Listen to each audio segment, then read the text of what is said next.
What's going on, everybody? Josh Engleman for Awesemo.com, and I am back with my NBA DFS contenders on DraftKings for Friday, May 27th. Be sure to hit that like button, subscribe to the channel, and hit the notification bell so you know when everything goes live. Follow me on Twitter at Josh Engleman. Let me know in the comment section who your favorite plays are, and then go sign up at No House Advantage using the promo code Awesemo so that you can get yourself $25 on your first deposit. We're rounding out the bottom of my top 10. Grant Williams, Duncan Robinson, Caleb Martin, PJ Tucker, and Marcus Smart on the outside looking in. Who will be my favorites? My top 5 plays for today? Time to find out. In first at number 5, and we're taking a step up in tier here, it's Al Horford. He's 8,200, projected for 35, optimal lineup 59% of the time. I gave Horford 37 minutes. I'm sure they want to close them out here and get a little bit of extra rest. 14% usage here for Horford. That's not what he's here for. 11 points. 10.5 rebounds, 3.5 assists, which honestly feels slightly low. A steal and a block and a half. You can get him in the captain spot 13% of the time. Get him at utility 46% of the time. I don't have much else to say. You can see the clear tier shift here. 16% more likely to be in the optimal than Marcus Smart in the 6th spot. There's a clear delineation of what's really good and what's good. And this is where the line starts moving forward. Al Horford, part of the really good. At number 4, we go to Jimmy Butler. He's 10,200, projected for 44, and in the optimal lineup 63% of the time. I don't know what to do with him because I don't think he's healthy, and I don't know how to discount that. 40 minutes, 28% usage, 23 points, 8 boards, 5 assists, and 2.5 stocks. I think he's your optimal captain 20% of the time. I think he's optimal at utility 43% of the time. If you think you want to discount his projection a little bit, just know that he's 20% ahead of Marcus Smart. Even if you take 2 or 3 points off of him, he's probably not falling below that number 6 spot. So no matter what you think right now of Jimmy Butler, he's unequivocally one of the 5 best plays of the day. Next up at number 3, we've got Jaylen Brown, 9,800, projected for 42, optimal lineup 67% of the time. I like this price for Jaylen Brown because I don't think it's crazy if he is the high scorer for Boston. 39 minutes, 28% usage, 23, 7.5, and 3.5, plus a stock and a half. 16% of the time he's your optimal captain, which I think certainly works, frees up a little bit of extra salary. And he is a coin flip to be optimal at the utility. That's higher than Marcus Smart in the aggregate. So I think Jaylen Brown is priced pretty nicely here. You're obviously going to see Jason Tatum ahead of him, but I have no qualms whatsoever being heavy on Jaylen Brown. That price tag just works.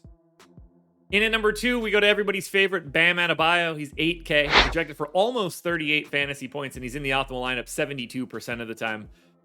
He had a double-double the last time out, played some increased minutes. They removed Dwayne Dedmon from the rotation, so I think that increases Bam's minute ceiling, and they don't really have any reason to not play him more at this point. If they don't win here, the season's just over. So I gave him 36 minutes. I don't think 38 to 40 is out of the question here. 22% usage, a double-double, 16 and 10, 4 assists, 2 stocks. No part of that stat line seems crazy to me. I mean, he had a perfectly average game in Game 5. This is his line. So it doesn't take a lot to bump that up a little bit. And I think there's a minutes increase if it's competitive.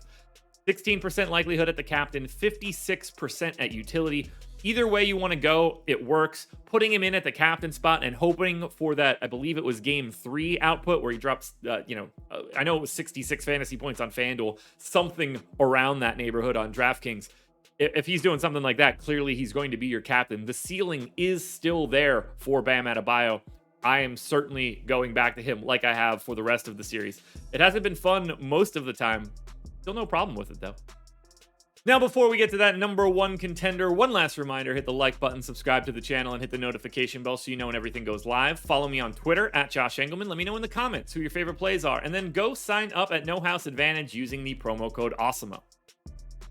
Your number 1 contender for today is Jason Tatum. He's 11K, projected for 49, optimal lineup 76% of the time. I don't think anybody's surprised here. We're looking to close out, well, I say we, like I'm a Boston fan. Boston's looking to close out Miami here. I gave Tatum 41 minutes. He seems to be playing north of 40 in anything competitive. 31% usage, 27 points, 7 boards, 5 assists, 2 stocks, 23% likelihood at the captain, 53% likelihood at utility.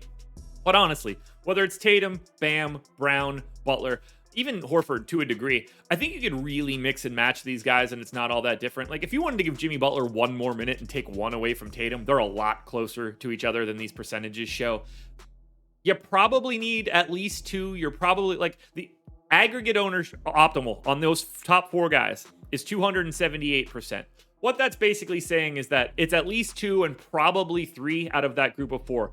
The thing that you'll need to do is figure out which one of those four guys is the guy that's not in an optimal lineup. You're going to have to rotate through that. There's not a strong lean for me. In theory, it's Jimmy Butler because he's the lowest, but go either direction. All I know is this. Jason Tatum is my number one contender. Alrighty, folks, that will do it. Those are my NBA DFS contenders on DraftKings for Friday, May 27th. FanDuel version is around here somewhere. Check it out. No basketball tomorrow, folks. And if Boston wins, no basketball on Sunday either. I will see you guys again Tuesday morning for another edition of the Contenders because Boston's winning tonight.